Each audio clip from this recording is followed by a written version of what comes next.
Welcome, everyone. I now call the January 21st, 2025 regular City Council meeting to order.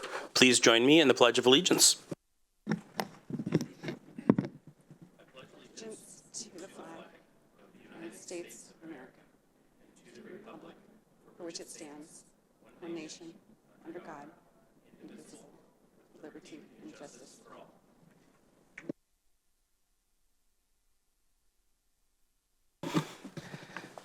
At this point, we'll take a moment to take a roll call of the council members by position number. Please say here when the city clerk calls your name. City clerk. Thank you. Councilmember Zorns? Here. Mayor Thompson? Here. Councilmember Alders? Here. Councilmember Kurd? Here. Councilmember Menke? Here. Councilmember Dodd? Here. Deputy Mayor Alcabra? Here. All present. Thank you. Before we continue with the rest of the agenda, I'd like to reiterate some guidelines. For remote meeting attendees, please speak clearly and pause frequently, and mute your microphone when not speaking. First up is meeting agenda approval. Are there any changes to the meeting agenda? Seeing none, we'll move on to public comment. The city has accepted public comment in writing as well as accepted sign-ups for those who wish to speak at tonight's meeting. Written comments submitted to the city clerk no later than 3 p.m. today were forwarded to all city council members and are part of the record. When the clerk calls your name, you'll have 3 minutes to speak. Please note that council will receive your input, but we do not engage in discussion of these topics. Staff will make notes of items requiring follow-up. City clerk, do we have sign-ups? We do. Before I begin, though, I would like to let people know that we are having some technical difficulties with the Zoom recording. So if you are joining from the outside, we cannot see you. You should be able to hear us, but we don't know who you are. So if you're from virtually, I can't panel you in if you wish to speak at this time. We did receive written comment from 2 people, Tim Smith for the sale regarding the sale of Lot P South, and Alyssa Duclos about council transparency. And I do have 2 people signed up to speak. The first one is Reverend Joe Kim. And when you get to the podium, you'll have 3 minutes to speak. And there's a little button up there. Press here. Thank you. Thank you. Good evening, and thank you for the opportunity to share before you. I'm Reverend Joe Kim, lead pastor of Bothell United Methodist Church, the spiritual home of over 500 members, many of whom live and work and play in our greater Bothell community. I was doing my research this past week, preparing for a Sunday service at our church, and on this day after the day that we recognize and honor the life and legacy of Dr. King, I wanted to acknowledge that we are here located in King County. And I was confessed that I had assumed that we were always named after Dr. King, forgetting that Dr. King was born in 1929. So I was doing my research and found out that the original king was a William King, a slave owner from the South, and vice president of the United States under President Franklin Pierce.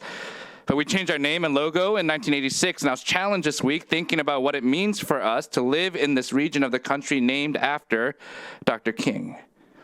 In 1967, he gave a sermon titled "A Time to Break Silence," in which he said, "I am convinced that if we are to get on the right side of the world revolution, we as a nation must undergo a radical revolution of values. We must rapidly begin the shift from a thing-oriented society to a person-oriented society." See, Dr. King argued that homelessness was a symptom of broader economic injustice, and he believed that the United States needed to address the root causes of poverty, such as access to affordable housing. Tonight, you, City Council, have the opportunity to combat economic injustice in our community and beyond. And while we have far to go to address the systemic injustices of poverty in our area, we can continue living into the shift in our community from thing-oriented society to a person-oriented society. So tonight I ask of 2 things. First, I ask the council to continue to trust us as a partner from even before the city of Bothell began, by authorizing the city manager to sign the purchase and sale agreement, knowing that we have nothing to gain, knowing that we are investing in the future of Bothell, knowing the collective benefits of the project will go far to address the needs of our community today and the years to come. And I ask, second, the community to trust us as a partner, knowing that we have nothing to gain, knowing that we are investing into the future of Bothell, knowing the collective benefits of this project will go far to address the needs of our community today and the years to come. Just as the last 140 years have been built on that promise of trust, Perhaps the next 140 can be the same. Thank you for this time. Thank you. Next, we have Mary Jagozinski.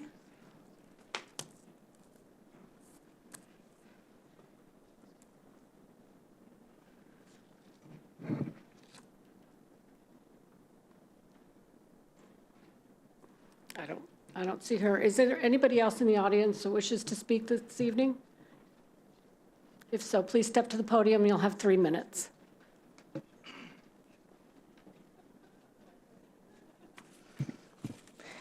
Hello, Mayor, Deputy Mayor, and council members. I'm Reverend Kristen Joyner from Bothell United Methodist Church. And of course, I am seeking your yes vote on the PSA tonight for Lot P.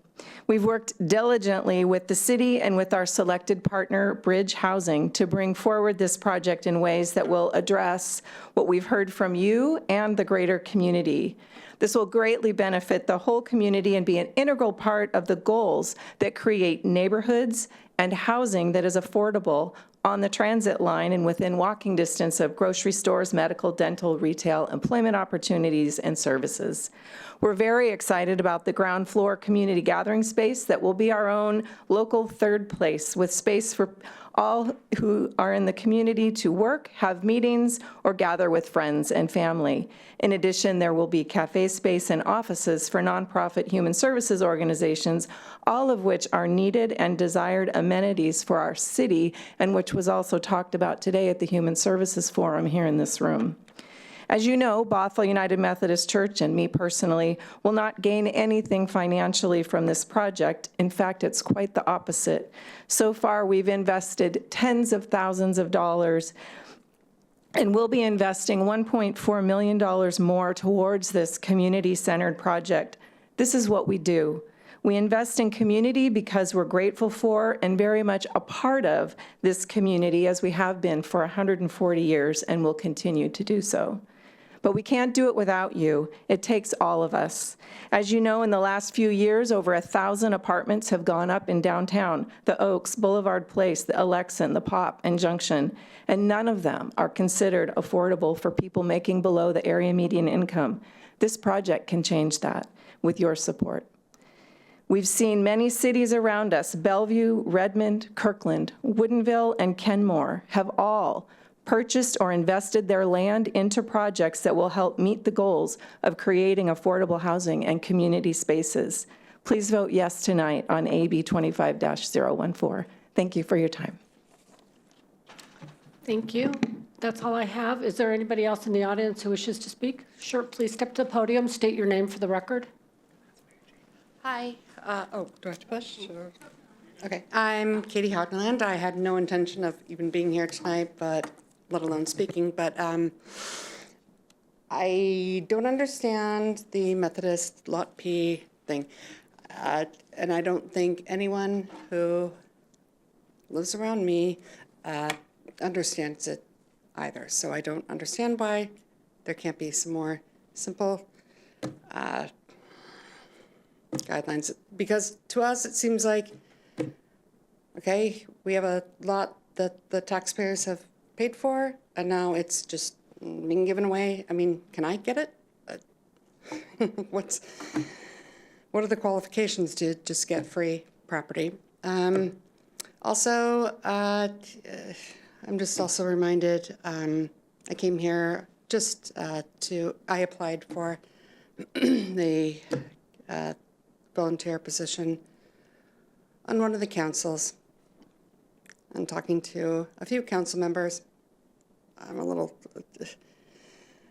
nobody seems to know very much, just in general, like how many people work for the city of Bothell.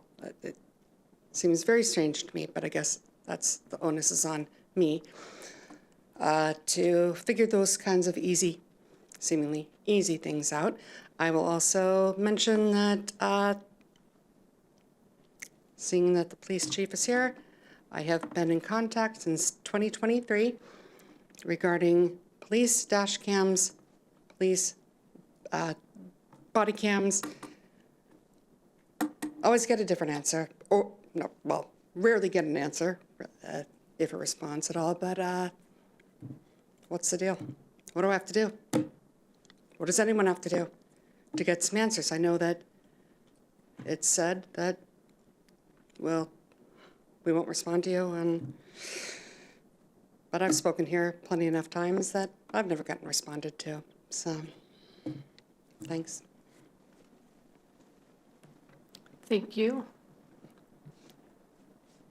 I believe, Mary, come on ahead.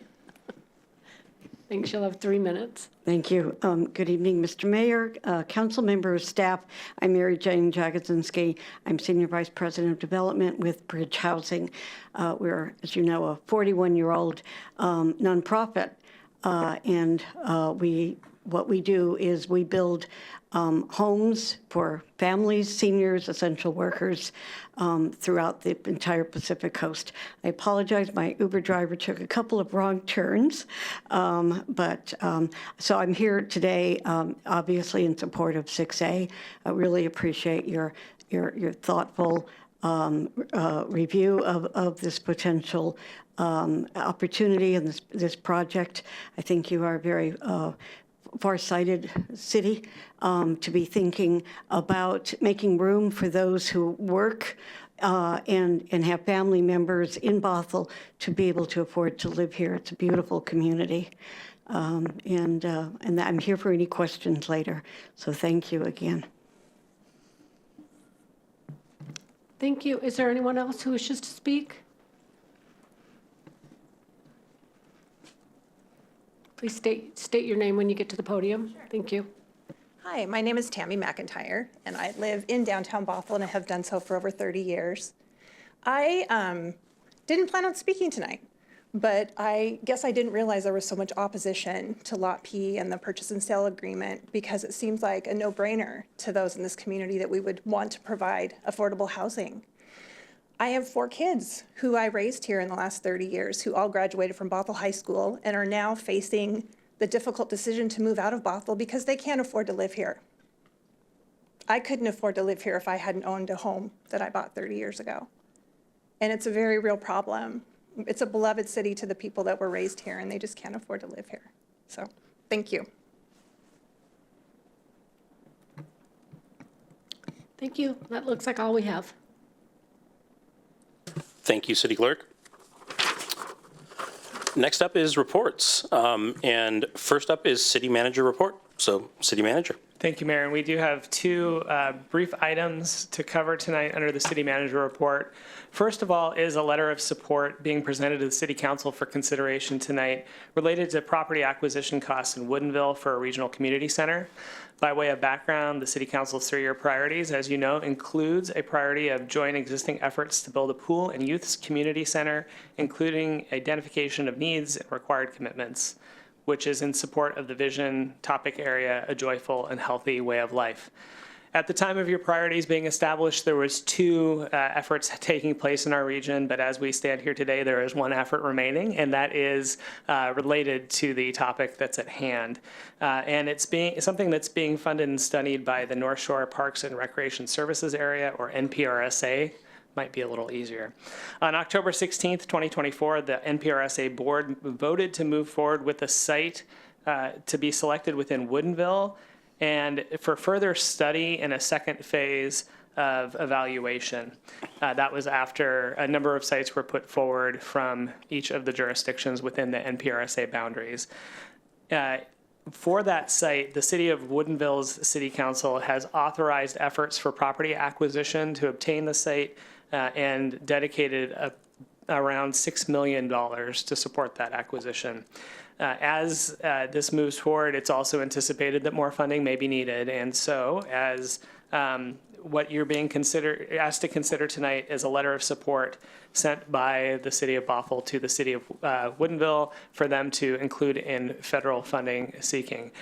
For further background, if you have not been following the NPRSA work, I do want to note too, in page 4 of tonight's packet is an area map showing exactly where this property is located. That has become public and is known. In addition to the allocation of $6 million, so Woodinville will be looking at a federal government for community project project funding allocation, to be specifically used for the property acquisition towards a regional community center. It has been noted as well that much like any federal funding that's secured, if the primary purpose that it's being sought for does not happen, then the money would turn back. So this is something where, again, Woodinville is saying specifically of they're looking to acquire this property first and foremost with partnership for a regional facility. The NPRSA board, which for those who don't know, does include 2 members of the Bothell City Council as well as 1 alternate. They had a meeting last week. The NPRSA board did vote to support a letter from the board, and other jurisdictions within the NPRSA boundaries are being asked to do the same. If there are no objections tonight, Mayor Thompson will be asked to sign the letter on behalf of the Bothell City Council. And there may be more context or filling in of details from any of our NPRSA representatives, but with that, I'll turn it to discussion for the council. And again, if there's no opposition, we don't need a motion or anything, just approval. We want to always make sure that if it's not explicitly clear, if there's support, we like to find out.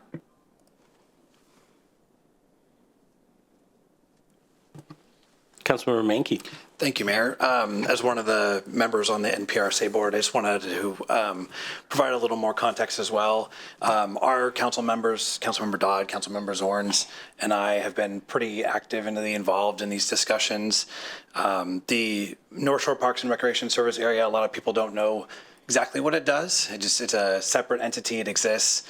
It's staffed by staff all known from Bothell, shared with Bothell, and then a member of Woodinville City Council, a member of Kenmore City Council, 2 members of King County Council, 1 member of Snohomish County Council, and then 2 from Bothell City Council.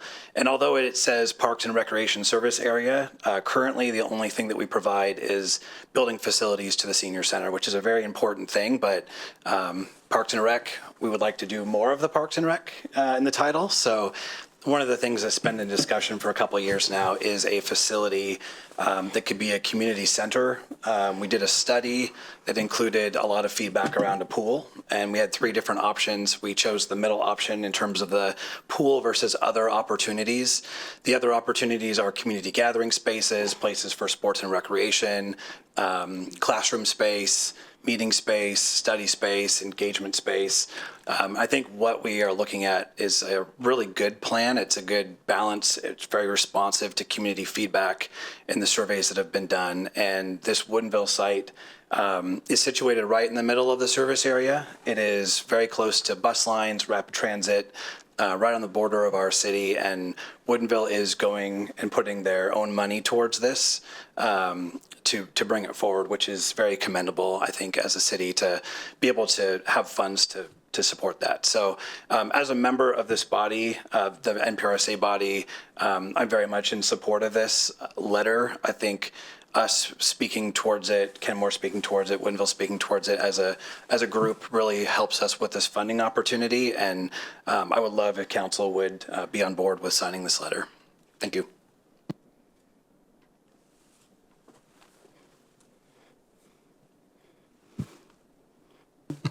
Councilmember Curd. Thanks. Thanks for the update on NPRSA. I really appreciate the background that you shared. And I'm also really in support of this letter. I think that if the city of Woodinville is able to, support financially, they've got a stake in the game. So excellent. All we can do to help. I'm also wondering about ongoing funding and maintenance needed, and if that's kind of playing into some of the early conversations about community center and especially a pool, which a number of community members have shared interest in, getting a pool that's usable for the whole community. But understanding that maintenance is kind of an expense that has to be well planned and thought out. So I'm hoping that, as we identify land and as we start to formulate plans, we can also keep in mind ongoing maintenance costs to make sure that the facility is able to be used for a long time. Councilmember Alders. This is easy for me to support. I'm just remembering when my kids were little and how they really wanted to go swimming frequently. And we would go, kind of all over King County, Snohomish, like North King County and South Snohomish County to find recreation opportunities for them. And it meant that we had to leave Bothell for it until McMenamins came in, and we had many, happy hours spent there. But interest in a community center is actually one of the things that brought me to get involved with the city on first the Planning Commission and then on council. And so I'm incredibly grateful to see the efforts being made. And it's taking, all of the partners that are involved in NPRSA to make this happen. And so I'm very happy to support this letter. Thank you. Councilmember Zorns. I'll update more on the NPRS meeting when we do the boards and commission updates. I just wanted to add that the city of Woodinville, it's almost 6.5 acres. And that is a rare commodity to find throughout the North Shore area. And for people who aren't quite aware of NPRSA's spread, it pretty much overlaps with the North Shore School District. And so the school districts are very eager for us to get a pool up and going so students have an option to swim competitively. And yes, I raised hardcore swimmers, but we had to go everywhere to find swimming lessons. So it'll be nice for children in the future to have a place to learn to swim.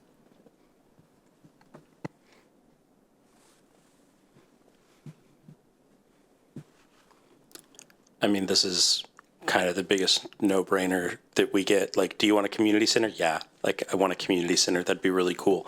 I really appreciate Woodinville being so generous, offering 6.5 acres and some of their own money to try to get this thing done. My sister growing up was a nationally competitive synchronized swimmer. And she started at the Ruiz Costi pool right down the street that is now the McMenamins pool. And that's no longer publicly available for something like that. And then they moved to St. Edward's, the pool there, which is no longer there as well. So, when we look at kids like my sister, who was a nationally competitive swimmer, does that opportunity even exist for people growing up here now? And it's really a bummer when generations have fewer opportunities than those who came before them. And this seems like a really good way to right some of that. So I'm super excited to support it as well. Wonderful. We'll take care of routing that letter for signature and providing it to the city of Woodinville. With that, we do have our second presentation coming to the table.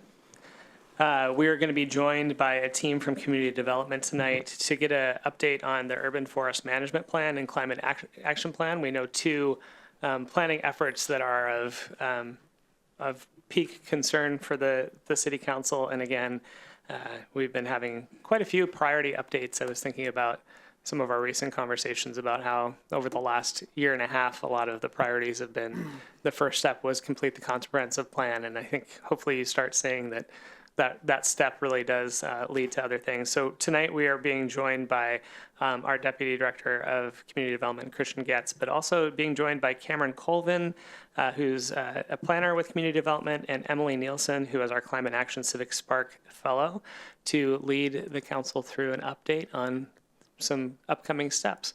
With that, I will turn things over to Cameron and Emily.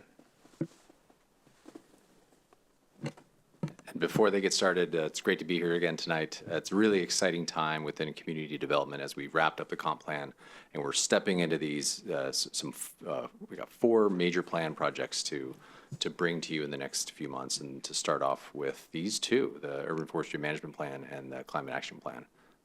So with that great introduction from City Manager Sandert, I'll pass it over to the experts and we'll get going.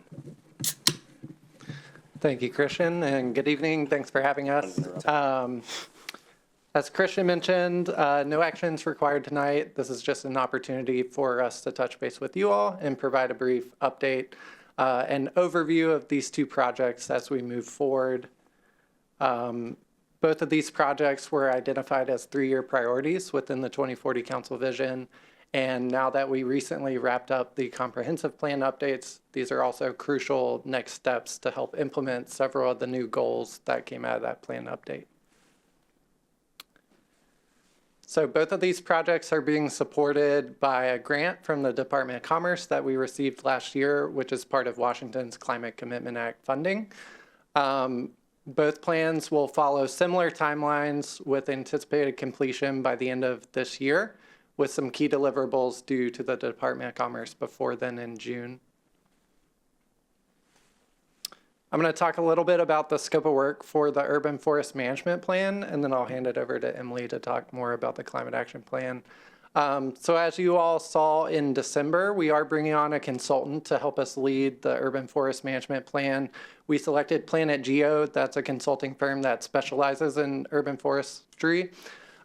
They've completed multiple tree inventories and urban forest management plans, not only in the Pacific Northwest, but nationwide. So they're going to be a great resource for us to pull best practices and lessons learned in the industry to help guide this plan for Bothell.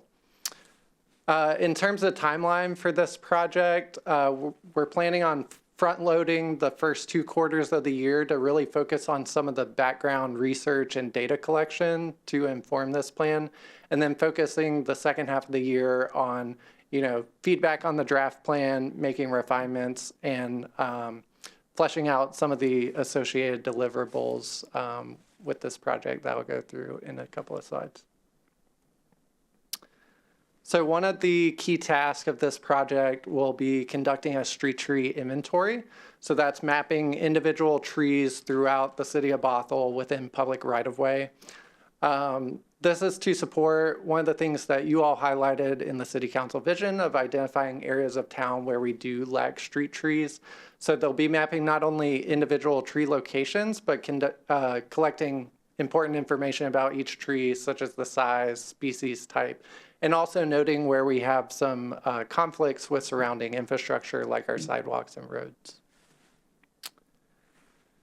Another component of this project will be getting new tree canopy assessment data. So that's tree cover for the entire city. Our previous assessment that was completed was back in 2016, which Planet Geo was also involved with in partnership with the King County Conservation District. So we'll be getting new data for the year 2023 that we can compare with 2016 to look at what areas of the city have we gained or lost tree cover, assess environmental equity to make sure that residents throughout the city have adequate tree cover and access to open space. And we can also use this data to help identify suitable planting areas to prioritize resources moving forward. And the map I have up on your screen is from that 2016 inventory when we had about 45% of the city having tree cover. So the results of the tree inventory and tree canopy assessment will really inform the goals and recommendations that come out of this plan, in addition to public input. Some of the things that we see coming out of this work are recommendations for how we can improve our tree ordinances, canopy goals and targets, if that's something of interest, right tree, right place guidelines to provide guidance to community members on what trees work best in different scenarios, as well as scoping a heritage tree program for how we can better protect Bothell's oldest and largest trees throughout the city. So with that, I will turn it over to, got one more slide on here. So we're currently working with Planet Geo to outline a community engagement plan. They're currently scoped to support at least 1 public survey, 2 focus group meetings, and 1 open house, as well as to provide some additional social media messaging support. And then the expectation is that internally, staff will help supplement these efforts as much as possible to help increase participation in this project. Now I'll hand it over. Good evening, Council. So we are conducting the Climate Action Plan internally and expect to bring key deliverables back to you in July as part of our funding requirements through the Commerce Climate Planning Grant, as Cameron mentioned. This is an overview of our timeline. So as part of the first phase, the city wants to know how much greenhouse gas it is emitting and where those emissions are coming from. To help answer this question, cities in the K4C banded together to hire Cascadia Consulting to conduct community-wide and municipal emissions inventories for all interested member cities. A community-wide inventory covers all emissions made within city limits from sources pictured on the screen, whereas a municipal inventory takes a closer look at emissions that are directly within the city's control. These are emissions such as the city's fleet and city-owned and operated buildings. Cascadia will be conducting community-wide inventories for both 2022 and year 2023, and will be updating the methodology for the inventory that they conducted in 2019 to ensure consistency across the years. And they'll be conducting that municipal inventory for 2023. We'll use these numbers to establish a baseline for Bothell to set informed targets, guide decision-making, and track progress over time. In the Climate Action Plan, we'll primarily be focusing on mitigation, which involves taking actions to reduce our emissions as a city. The adaptation piece, so that's responding to those climate impacts, will be covered more in upcoming plans, such as the hazard mitigation and emergency management plans. Some mitigation and adaptation strategies overlap. For instance, heat pumps provide efficient and electric heating and cooling to homes. So when powered by clean electricity, heat pumps can help to reduce Bothell's emissions from natural gas furnaces and provide necessary cooling during extreme heat events. Bothell has already undergone lots of climate-related planning. For instance, the climate element in the recently adopted comprehensive plan establishes long-term goals and strategies that then, in this climate action plan, will be prioritized for implementation and translated into actionable steps. We'll work to align the CAP with other city plans like the fleet electrification plans, PROS plan, micromobility plan, etc. As part of the CAP planning process, and when I say CAP, I apologize, that stands for Climate Action Plan, too many acronyms here, we'll determine how we want to track, evaluate, and report on progress made towards our goals and targets. We're exploring ways to do so both internally and to report out to the community at large. Community input is an essential part of ensuring that the plan meets the needs and priorities of the community, and given that, we're pursuing many different pathways and levels of engagement. So the Climate Action Plan Advisory Committee just had its first kickoff meeting this month. The committee's role is to advise the city on our engagement strategy, implementation strategies, and to optimize the CAP's usability in its final form. The committee is comprised of 23 members that applied through an open process on Engage Bothell. Committee members include those with professional expertise in GHG reduction, community engagement, and climate planning. They include involved community members with connections to local CBOs, college and high school students, and others with a deep interest in community climate action. We also plan to conduct 3 surveys, with this first one focused on identifying gaps and barriers to community participation in sustainability actions, and the second more focused on action prioritization. We'll also be hosting workshops. These will be informed by further conversations with the advisory committee, but so far there has been an interest in providing action-based workshops that help guide residents in taking climate action.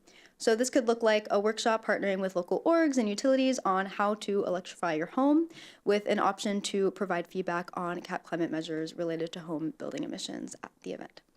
Tabling, we plan to table at community events.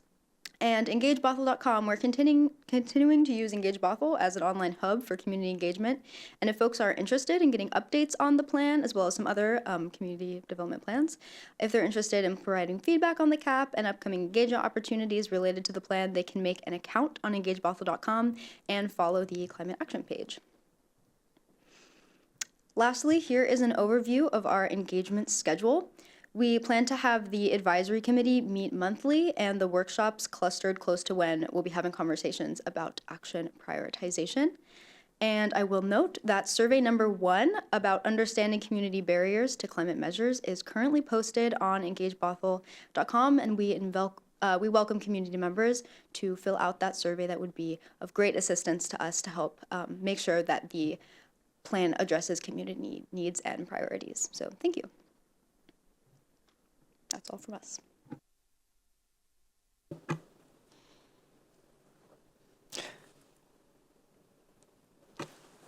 Councilmember Alders. Okay, I don't know if I'm jumping the gun here. If we were going to hear from our city manager first, but let my hasty button push tell you just how excited I am about this. I'm so glad to see this work moving forward. I visited engagebothell.com the other day and found that the survey was already live, and I put it in my newsletter that goes out to members of the community.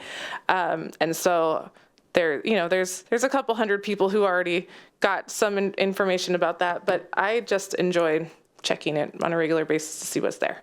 And so I was pleasantly surprised and just very pleased to see that this work is moving forward.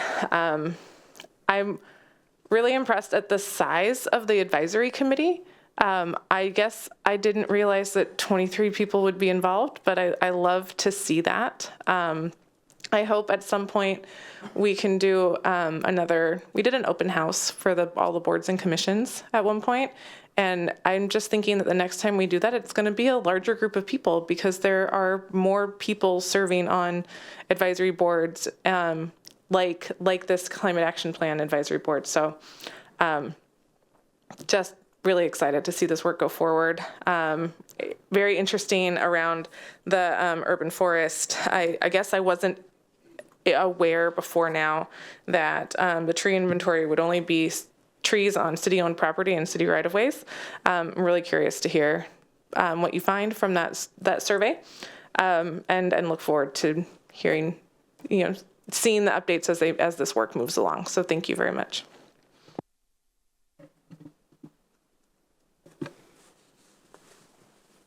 Councilmember Zorns. Thank you. I have a few questions / comments. Is CAP, do we say CAP or CAP, or both? I've been saying CAP. It's really whatever works for you. CAP works for me, one syllable. Action plan. Are they considering soil availability for sequestration of carbon and water cooling and cleaning capability that comes from soils? I'm thinking of berms and that sort of thing. Is that part of I saw trees. Is soil availability part of that question? I don't believe sequestration is involved in the greenhouse gas emissions inventory that we'll be getting. However, it is something we can look into. And then in terms of trees, that is something that we're also looking into to see how that sequestration capacity can fit into the CAP. Yeah, Cameron. Yeah, that is something that, since these projects are running simultaneously, we do anticipate more of the urban forest management plan will cover. Typically, your largest sources are transportation and buildings and energy. And sequestration does provide a benefit, but it's usually a small proportion. So we'll cover a lot of that information as part of the urban forest management plan. Okay. Well, we say that we're concerned about a heat dome, and we're talking about something that is a passive way of cooling the air, quite lovely. And I have waited forever to get some meaningful tree retention going on. I have a question about the heritage trees. Are those going to be just identified as indigenous trees to the area that would qualify as a heritage tree, or if someone had planted something 50 years ago that's quite sizable now but isn't a native tree, would that be a candidate as a heritage tree? That'll be something that we have to talk through as part of this plan. I think the idea of a heritage tree program had been brought up as part of council's vision, and so fleshing out the details on that will be part of this work. Okay. And then when we measure canopy, are we the canopy coverage? Time of year is going to matter, whether trees are leafed out or not. How do we balance that perspective? Do we care? I mean, I would think we would care about it. Do we care about coverage that we have in the summer being different than what we have in the winter? Yes, so Planet Geo will be utilizing data from 2023 during a leaf-on season. to inform the tree canopy assessment. So that'll be pulling from, summer, springtime data that's available. And will they be able to measure the proportion of deciduous versus conifers? They should be able to. There's some underlying environmental data that goes along with not only just the tree canopy cover, but some underlying data as well. So that is something they can potentially parse out as part of that. But we are going to be relying somewhat on our tree inventory to give us more on-the-ground data of species mix, age, diversity, things like that. But you're going to be just looking at what city right away. You're not going to be looking into lots and, okay. And one thing I did want to add on to the other council members' comments is that I didn't have a chance to mention is we do see this as an initial phase, starting with our street right-of-ways because that was specifically called out, and then looking at opportunities in the future to broaden that out to parks and other publicly maintained areas or broader. I don't know if any of you all have seen the City of Seattle's inventory, very comprehensive, maps every single tree in the jurisdiction. So this isn't comprehensive. This is just like an initial phase. An initial phase, correct. Oh my goodness, you guys are just making, this is like, your favorite movie series that you have to wait for next season to see what's going to happen next. Are we going to, in this initial phase, tie policy to maintaining heritage trees? Because we have seen in the past, someone wants to build something and oops, we took down a tree that we were supposed to retain, could have retained, or we took it down before we decided we're going to put a project in there. Are we going to develop during this initial phase a way to be more proactive in protecting our heritage trees? Yeah, so this work will really help identify where those gaps in our existing code are, and then we plan on following up the completion of this work with bringing forward potential amendments as needed. Okay. And I don't want to dive into the weeds. I'm really good at diving into, getting, look, shiny object on something that's, is near and dear.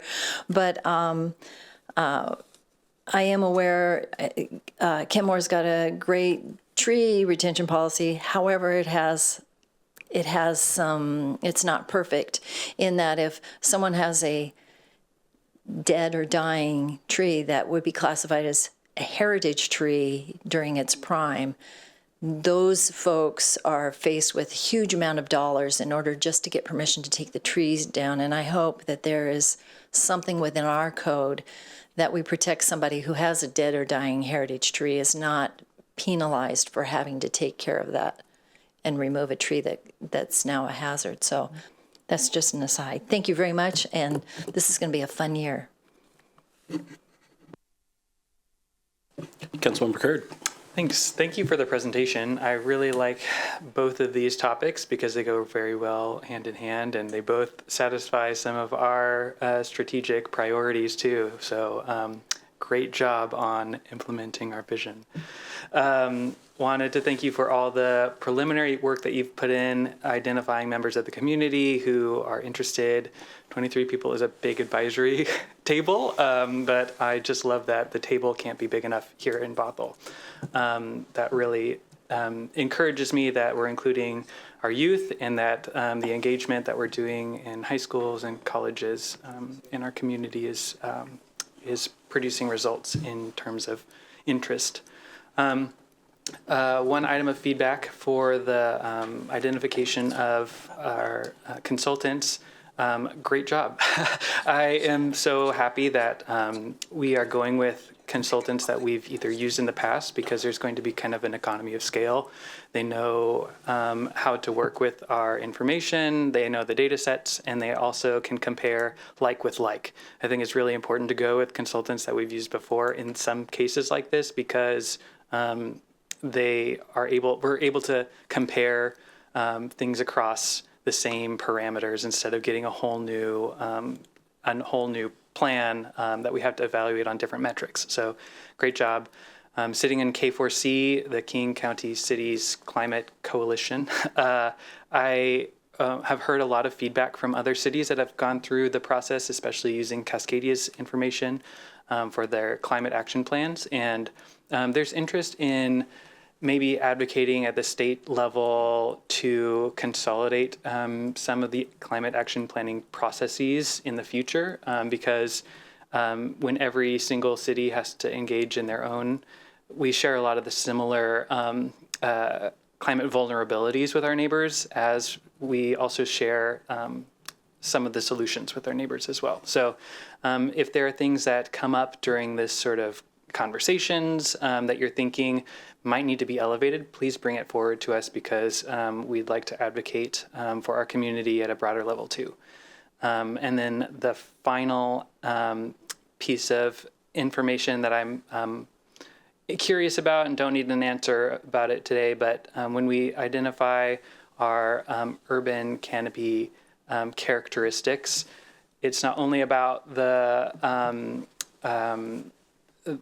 tree species and heights and their measurements, but it's also about their health too. And so I've seen some trees which may or may not be in the right of way that maybe have the like mulch volcano at the bottom and starting to cause some like decay in their trunks and roots. And so I'm hoping that our urban forest management plan and our municipal sort of forestry guidance can help inform how we keep our trees healthy and resilient for the future as well. So thanks so much, and really looking forward to the future here. Oh, one more thing, sorry.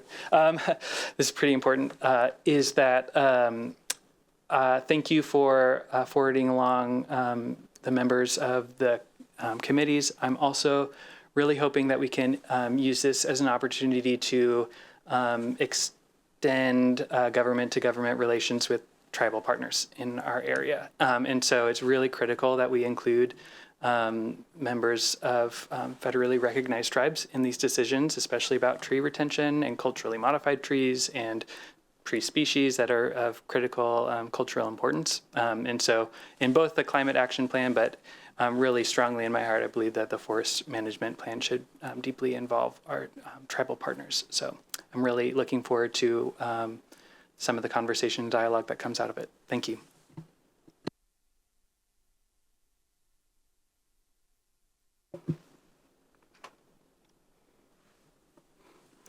All right. I too am really excited for this. Like, I think this is a really cool opportunity for us. And I've really enjoyed listening to answers and questions from my colleagues. I don't have anything to add. I think we can move on to the next, but I just wanted to say thank you for bringing this forward. Thank you for, I'm really excited about both of these initiatives as well, like Councilmember Kurt said. So just thanks for doing the stuff. We appreciate you. Thank you.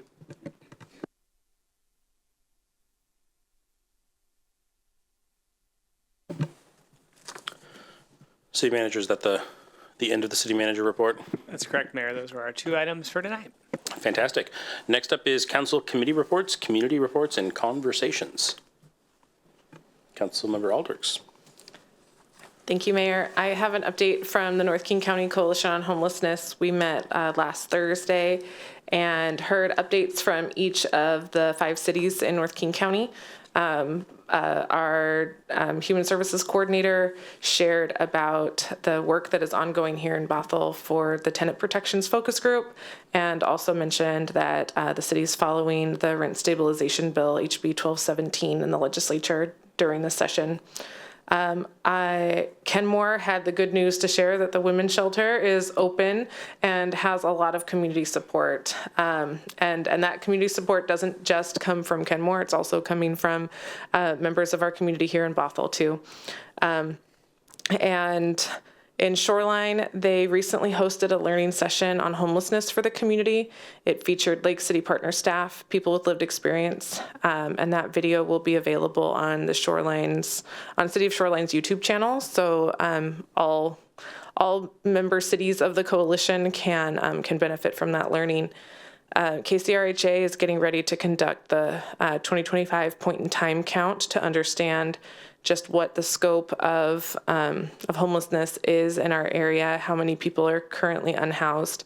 And since the weather has been very cold lately, they are mobilizing for severe weather. There are sites open across the county and providing, warmth, space, shelter. But they're also working on a process to identify new locations for shelters and partners who are able to work in those locations. And so that is something that we here at the City of Bothell can work with our local human services agencies, faith partners, faith communities to identify perhaps a location that might be willing to work with a community-based organization to host a severe weather shelter and then also implement the services there. The North King County Winter Shelter is currently being utilized through this mobilization period. There are 3 to 5 individuals a night so far, but that was last week and it got colder over the weekend, so there might have been more folks coming in since then. Next update is that from our partner updates is that NUSA is hosting their Human Services Awards tomorrow night at the City of Kenmore, yes, at City Hall, and Lake City Partners will be doing a grand opening for the Kenmore Shelter on Valentine's Day. So we can all show up in support to celebrate the contributions and work that they're doing there. And that is the end of my report. Thank you. Councilmember Curd. Thanks. On Thursday, I attended the RIA 8, our watershed's salmon recovery committee meeting. And in the meeting, lots of stuff was discussed. One item of importance was our interlocal agreement was approved by the committee to be sent out to all the member jurisdictions. And so that will be coming through over the next 9 months to all of the member jurisdictions in our watershed, ours included. And so expect to see that in your inboxes for review. And if you have questions about it, I'm a resource. Also, our city attorney is a resource as well, I'm sure. And so expect to see an email coming forward in the next weeks to months on that. The other interesting thing that came out of the meeting were salmon return numbers. Numbers are really hard because there's so many, it's hard to count all the fish everywhere all at once and know where they all go and where they all die. But it was a good year for some salmon species and not so good for others. And mixed results is kind of a par for the course in our watershed. But there were some hopeful stories of recovery and some surprising population trends, especially from the lake-locked kokanee salmon species that I think I talked about earlier. And so, yeah, we've got more work to do, and recovery projects are going to be coming out soon for competing for funding. And so I'll provide an update on if any projects are in our jurisdiction that are going to be competing for funding and kind of how they're staged and how they're doing. Thanks. Councilmember Zorns. LTAC did not meet because we didn't have a quorum. So that's a short update on that. And I'm trusting Councilmember Dodd to fill in any gaps on NPRSA here. An overview is we reviewed our current financials and we're staying within budget. We're running a tight ship as we tend to our capital projects. We had levy planning discussions. Staff is working on a possible levy consultant for November's general. Whether it's the time of year or for some other reason, finding a consultant has been a challenge. We also formed a committee where the City of Bothell's continued role in MPRSA's needs some tweaking to function as well. So that's being finessed for MPRSA moving forward. The expiring levy was an in-house collaborative work. I don't know who remembers that history of first getting that levy together. MPRSA, as the landlord and owning agency of the property, does need continual financial support to maintain 2 great buildings that house the much-needed and loved senior center and the wellness center. So that's a bird's eye view of that. MPRSA is also making progress on a maintenance agreement with the North Shore Senior Center that will cover scope and sequencing, or that's the teacher coming out of me, sorry. The scope and scheduling accountability. Lastly, there's a conflict with some of the membership that some of you may be aware of that is between the membership and the leadership of the senior center. Everyone is seeming to act like reasonable adults, and NPRSA is assessing whether it is appropriate for NPRSA to take a role in the resolution of their dispute. And that's the sum total that I have. Have you got something?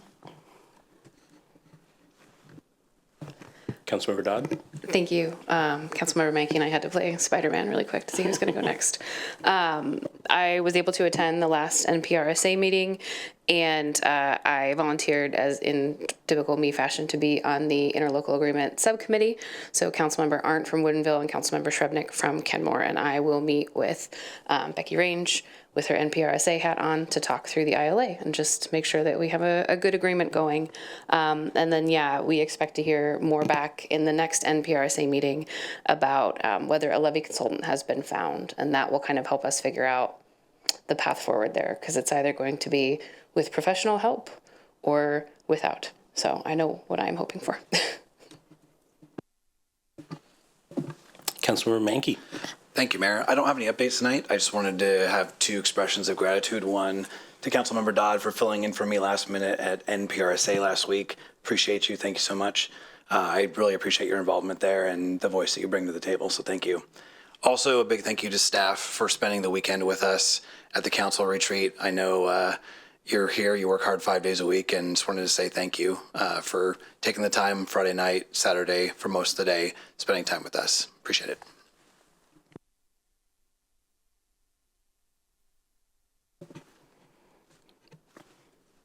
All right. I'm going to move on to projected agenda discussion. Seeing none. It is 6:57. We were having some technical difficulties with Zoom earlier, and we're going to go 10. I get yelled at when I do 5-minute breaks, and I don't like that. Yeah. It is 6:57. So we will be back at 7:08 because it's about to turn. 7:10. I'm rounding up. And I'm susceptible to peer pressure. Recording stopped.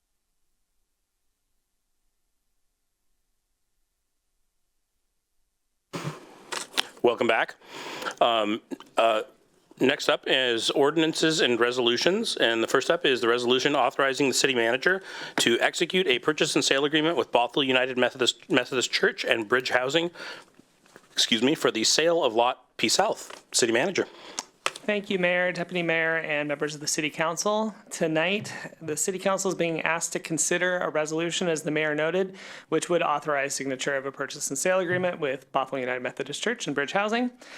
As you'll recall, the Council directed negotiations of this very agreement back at your July 16th, 2024 meeting. And then there was a 90-day negotiation window tied to a letter of intent. That timeline has been extended twice, once in October and once again in November, with the intent of continuing negotiations with all parties so that we could bring back an agreement that was recommended for action and consideration for you that met the terms of the LOI. That is taking place at your meeting tonight. So again, the agreement before you satisfies the parameters of the letter of intent. There's a few, which was previously approved by council. There are a few details which we will cover tonight that I'll be pointing out of where things have changed as we've been discussing the purchase and sale agreement. And of course, I'll be happy to answer any other questions that you may have. Just to be very clear, tonight's action is being brought before you for action. We are at that point where the resolution is something that, should you wish to adopt, you are able to do so. And as always, council may offer alternative direction as you see fit. In addition to directing signature, which is the primary purpose of this resolution, I do also want to note that it includes language to satisfy the requirements of Bothell Municipal Code Chapter 2.94.030, which is related to the disposition of city-owned real property. You'll find that language contributing to the action within your resolution. It's on page 12 of tonight's packet. This is a brief orientation. I think we've seen it a few times, but if anybody's tuning in for the first time tonight, Lot P South, when we discuss that, it's a 1.67 acre property in downtown Bothell.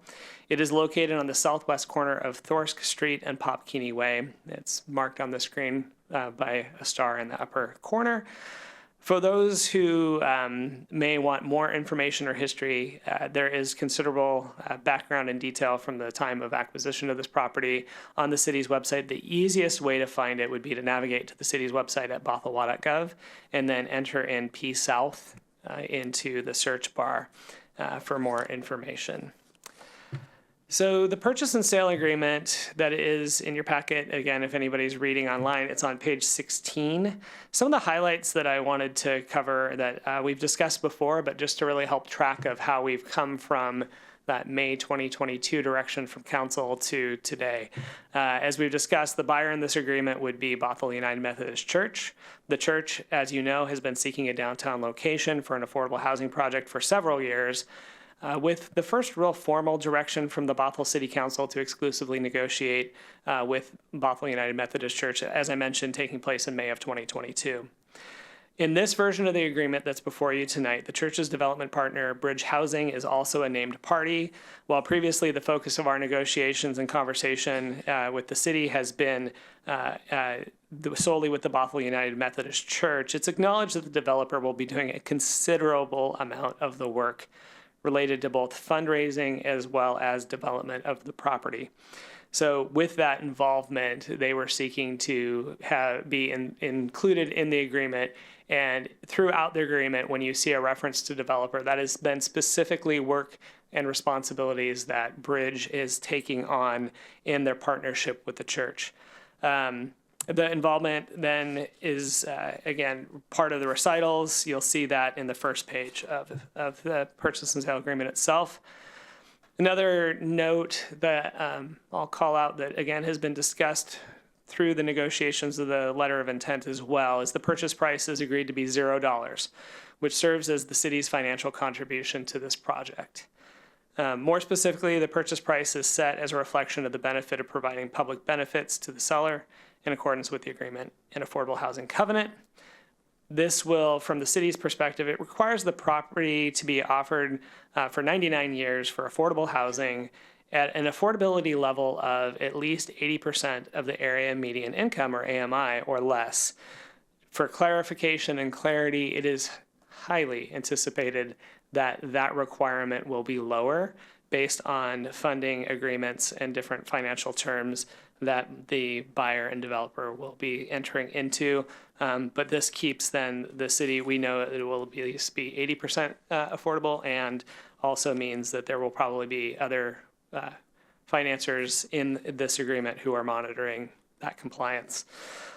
So tonight's a fairly significant milestone in the timeline of the purchase. We've talked before about what comes next, and in some ways this will then extend things out in terms of potentially there's no further action that the council needs to take for 5 years or through the end of 2029. But more specifically, I want to call out to a more updated timeline would be, if adopted, this next significant milestone is at the conclusion of a 180-day due diligence or inspection period. That's on page 63 of your packet, which runs to about the 4th week of July. That time period provides the purchaser and development partners an opportunity to conduct their own studies and assessments of the property, provides them access to do so, and covers how that'll be done at their own expense. Presuming that they continue to be in support of the project, then what our next, we won't hear that they're backing out, right? That'll be good news. And the next step that we would see is funding rounds in the fall, of which we were monitoring this year as well. So primarily the ARCH funding round in September is what we would probably see. The city has also received questions beyond the price and the location and what it's going to do. Over the past several months, we've heard many questions about the details of the project that would be built.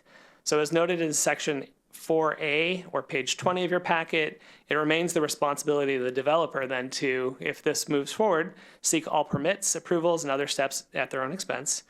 These activities will include, will trigger things like notifications, notice boards that have been requested, and details about the project for those who live within the proximity of the property. That's all defined by the municipal code. So in other words, any property or any project that would be developed on that property, the requirements that would be true for a different developer will be true for this project. So neighbors who have been wanting to know, well, what is coming and how do I get involved and how do I provide comments or feedback? This is all part of the agreement and will be activities that will be taking place. There will be no surprises. So in addition, there's other preliminary information that's required by the city, which includes, again, we'll be finding out what the number of affordable rental units to be produced, type and mix, so what rates, all that good stuff. Sizes, I know that the project is envisioning a mixture of types of units, so family through to single units as well. We'll learn more about the proposed sources of funding, finance terms, and this really, the purchase and sale agreement puts the developer and the buyer into position to start really firming that type of detail up. Essentially, without site control, that none of those things are possible. So in other words, the details that many have been asking for will start coming forward.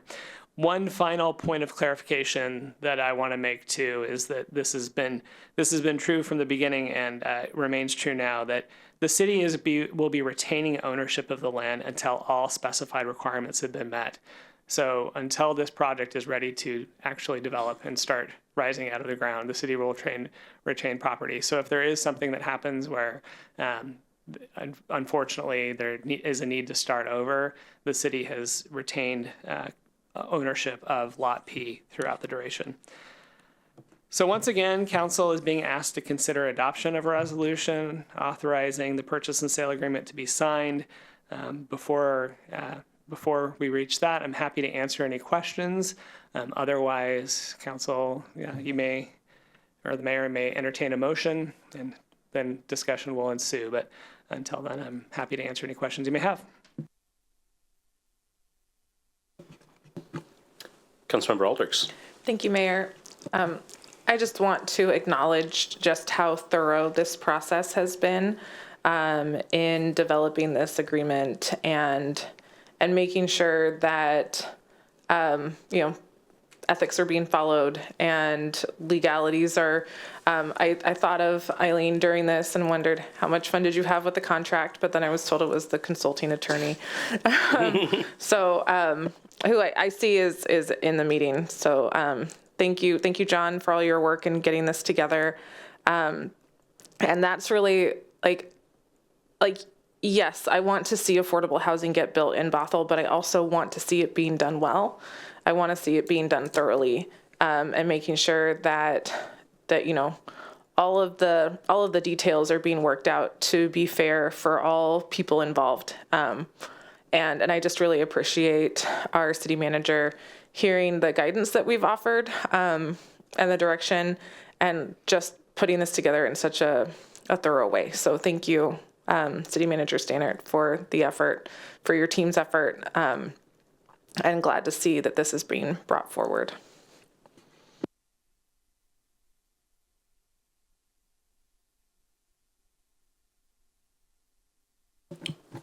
Yeah, Deputy Mayor. Thank you, Mayor, and thank you, City Manager. It was indeed a very thorough process and a lot of details. And when lawyers are involved, there are a lot of details, involved. Much respect, Eileen. I just wanted to, there's a couple of clarification questions, City Manager. The first one is about the buyer remedy, and there's an amount of $750,000 Would you clarify to us the amount and why it's there? Yeah, thank you, Deputy Mayor. So the section you're referring to is on page 21 of the agreement or page 36 of the overall agreement. It follows what the seller remedies would be. In this case, in the buyer's remedies, it really does point back to the city as the seller of if we were to fail to perform our obligations pursuant to the agreement of any kind, then the buyer, it could lead to a termination of the agreement.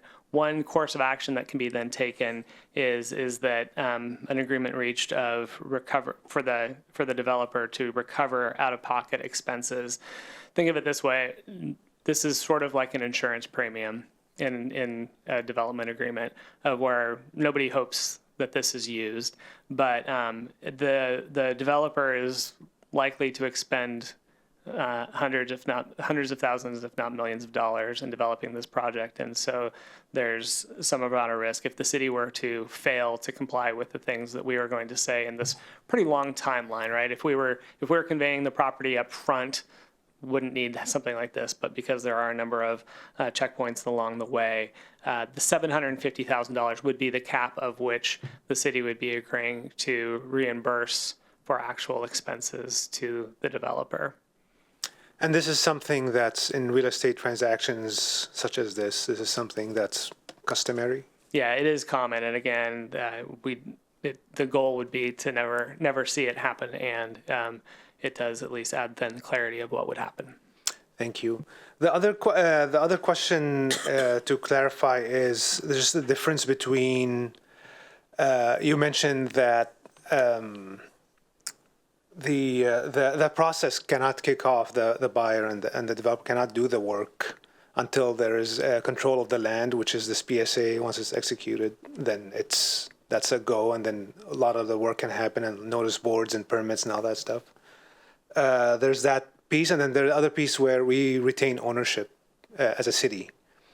What's the differentiation between the two, control and ownership? That's a great question, Deputy Mayor.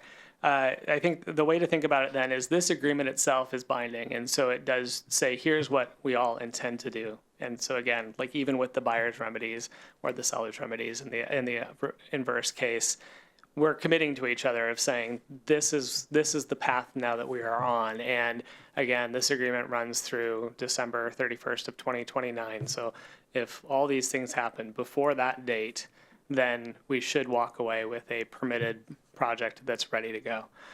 What it says then is that with that commitment, those who are funders know that that's going to happen. This isn't just somebody who's a optimistic developer saying we think we can get this property.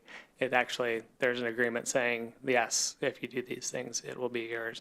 At the same time, I think at one point in these conversations, probably back in 2022, there was some conversation about the city conveying the property up front. And what we've done is we've, through the process we've gone through and through the direction of the city council, looked to say, let's make sure that everything is going to move forward. What the council's value that you've conveyed to me and what has been articulated and really guided this negotiation, I've heard from each of you from the dais, is that the goal is to have affordable housing built on this property. And so what we want to do is ensure that affordable housing is built on this property for the next 99 years. And so, again, I think that's an easy outcome to reach, because I think everybody involved in this negotiation is committed to affordable housing for Bothell. And so, the property will remain in our control. So if something were to, unfortunately, not move forward, or even in this 180-day due diligence period that I mentioned, if the developers look at it and say, look, we know there's a very public history of contamination, environmental contamination on this site. We have received a no further action letter. It is cleaned up, and as they do due diligence, if they decide, you know what, we knew that, but we don't want to move forward, we still retain the property. Or if 3 years from now there's still not funding and the decision to move away, we still own that property. So the city remains in control of deciding what happens, driving towards that conclusion of seeing an affordable housing solution built on that land. Thank you. I appreciate it. This is very exciting. I know I don't show it on my face sometimes, but it's very, very, very exciting to have such a project with such an amazing partner and such a very, respected developer to make this happen, because it is much needed, as we heard today in a public comment, and it was just not today. In other public comments, I know it's the silent majority usually. Who can't even be here to speak because they are not even, they don't live across the street from City Hall, and or they're working and whatever. So I very much appreciate this project. I look forward to seeing the results of after we sign this agreement and see how this progresses over the next couple of years. Thank you.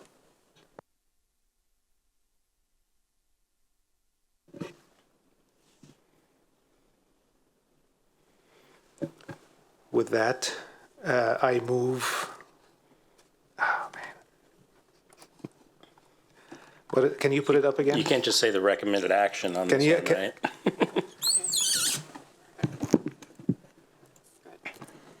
I move to adopt a resolution authorizing city manager to sign the purchase and sale agreement with Bothell United Methodist Church for Lot P South alternative.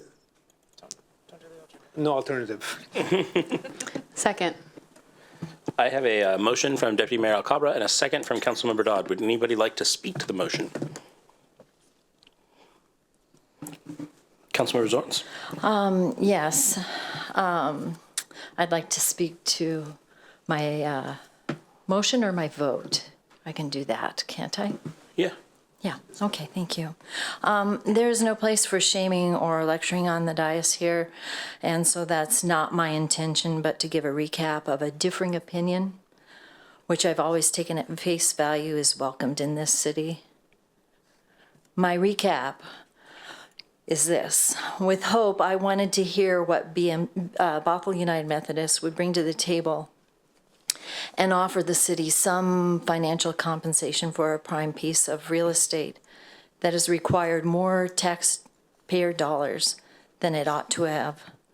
And as far as I know, that never happened. But from there, we should have put out an RFP on this valuable piece of property.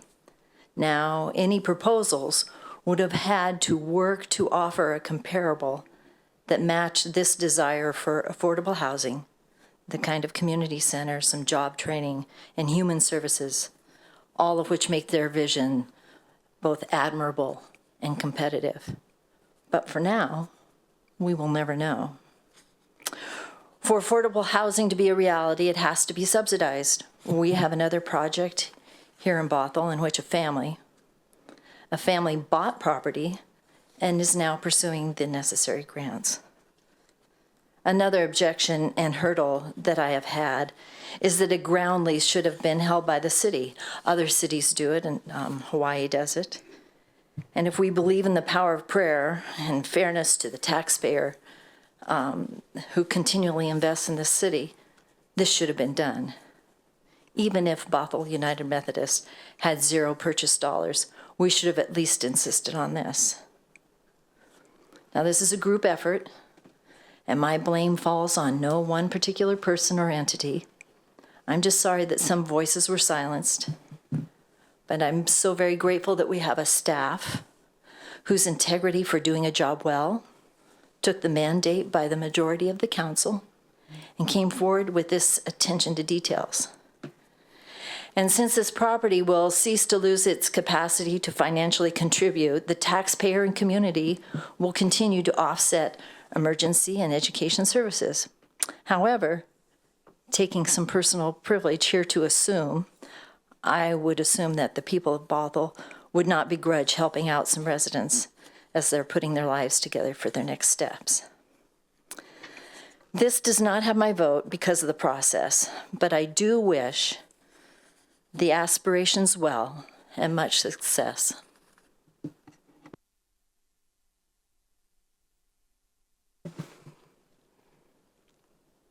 Councilmember Mankey? Thank you, Mayor. I'm trying to keep my comments pretty short.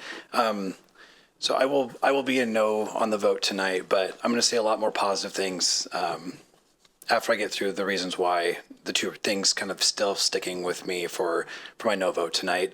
On page 1 of the resolution, it talks about the disposal of city property for less than appraised fair market value. And it comments about the public benefit outweighing the maximum financial or economic return.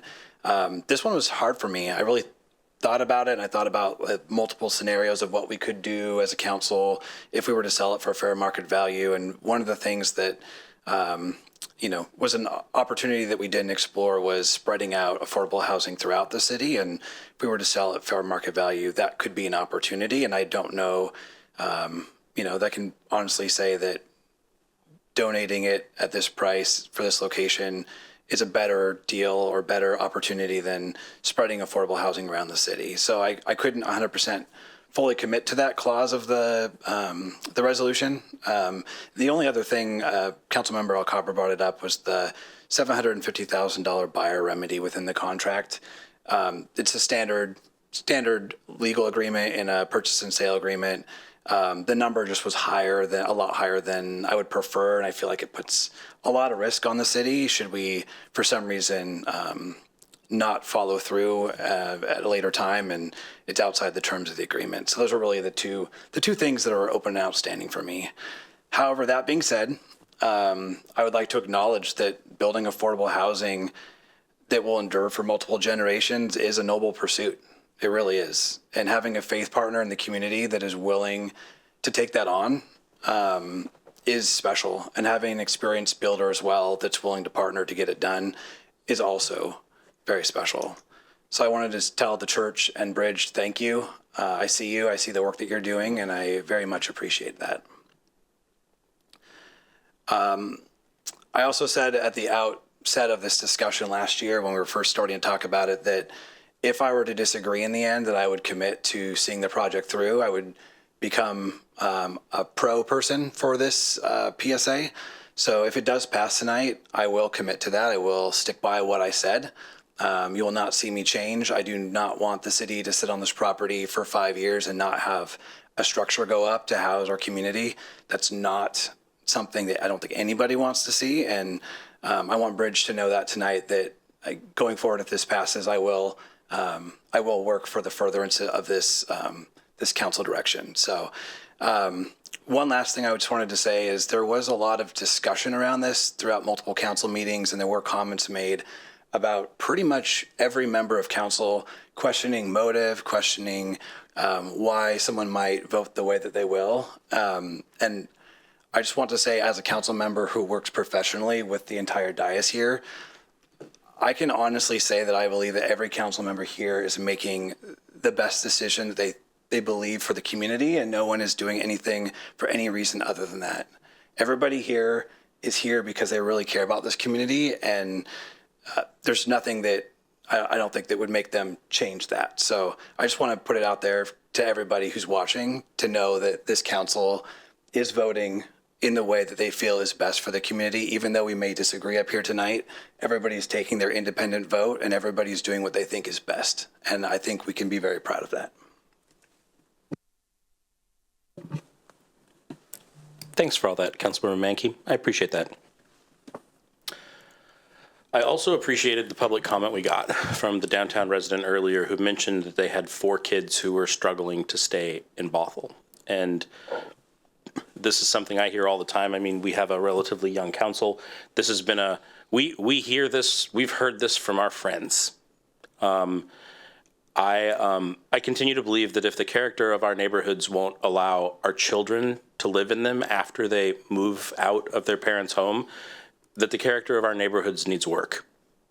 And we're doing everything we can to make Bothell more welcoming for the kids who were raised here, who want to stay here, and tonight's a big step in that direction.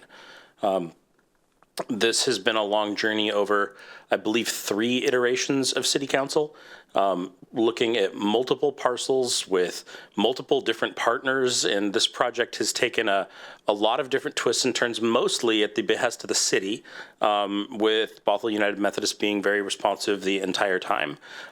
It wasn't easy. It wasn't simple. And the fact that the church stuck with us through that over all of those years really shows me that we're lucky to have them as a partner. So just thank you to the church for being dependable, for being focused, and for really trying to make Bothell a better place to live. Also, Bridge, thank you for working with us over a couple different extensions, and thanks for coming here tonight. We really appreciate it. Like that says a lot, and just thanks for being here. I am so excited to go to a ribbon cutting. Like, I am so excited to see people moving in, and I'm so excited to see that we can do things up here that can make a meaningful difference in real people's real lives. And at the end of the day, we do this work to do good things for people here in Bothell. And these couple hundred housing units over the next 99 years will help thousands of people. And I can't think of any other reason to do this work. And I'm so excited to support this tonight, and then wait for what seems like a very long time, and then go to a ribbon cutting someday. So with that, City Clerk. Oh, wait. Yeah. I just wanted to thank Councilmember Menke for the kind words. Very much appreciated. I know we don't all agree on the process, but we all have the same intention, and it's a good intention, and you just want to do the right thing. So I very much appreciate you, Councilmember Zorns, as well. If everybody agreed all the time, we wouldn't need 7 of us. Councilmember Dodd? Thank you, Mayor. Thank you for your work in this. I want to echo Councilmember Aldark's and other people's sentiments. Thank you, City Manager. Thank you, John on the call, and Faith, and just everybody who's worked on this from the city. This is our first time trying to do something like this, and I appreciate that we got to the point where we can even take this vote, and that just really speaks to the dedication of the people who work for the city full-time versus the 7 part-timers up here. And I want to thank the team at Bothell United Methodist Church too. I was thinking about, there were 3 different people in the city manager role, different deputy city managers, different legal representation, different city lots that were looked at, different configurations that were requested of you. And there was a lot of dedication to just keep moving forward through this process. And that's hard to do. And it also really put some folks from Bothell United Methodist in a very visible place in the community. And that can attract just a lot of negativity. And I think that I could speak on that for a very long time, but I won't. So I will simply come back to thanking Councilmember Menke for his words. It is really important that we all acknowledge that at the end of it, we each have the same chance to speak. We each have the same chance to vote. And I appreciate the note that even when a vote doesn't go how we expect it to or how we hoped, we still represent it as the representatives of our constituents and our neighbors in Bothell. And that's a really important note. So I'm very happy to be at the point where we can vote, and I just want to thank everyone who's gotten us there. It's been a lot of work from a lot of people and a lot of chances to really, I think, rise above an easy reason why someone might think that something is being done, and really look at what our values are as a city and how we can live those out. Thanks. Councilmember Curd. Thanks. Thanks for the presentation, for all the work that went into the legal proceedings up until now. I want to thank everybody here for speaking their mind too, and on the dais, and also the community that's been at this for longer than I've been in Bothell. I'm so proud of the support for affordable housing as someone who moved to Bothell because I couldn't find another place to live. And I'm just thinking about how this type of project is so critical to financial independence and stability for people who work to support the beautiful community that we have. And I'm just really grateful for being a part of this moment and being a thread in the tapestry. I started my campaign by going to one of the information sessions at a church that I wasn't part of, and it was awkward to go to, but I felt so welcomed, and I knew at that moment that this was a special project that was bigger than any one person or one ideology or one group. And so this is a seed that we're planting, and each of us are threads in this tapestry, and I'm so grateful to be part of it. So thank you. I'll be voting yes, obviously.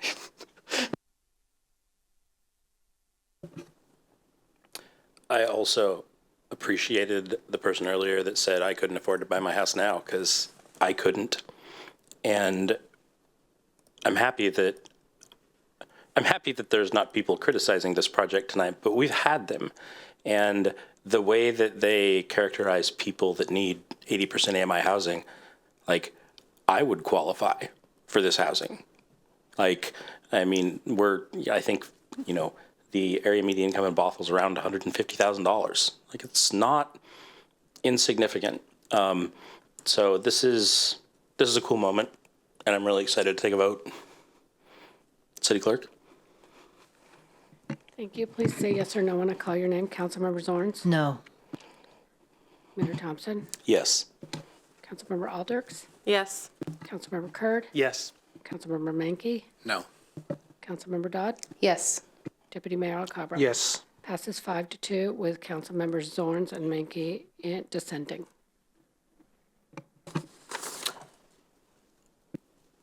And with that, we're adjourned.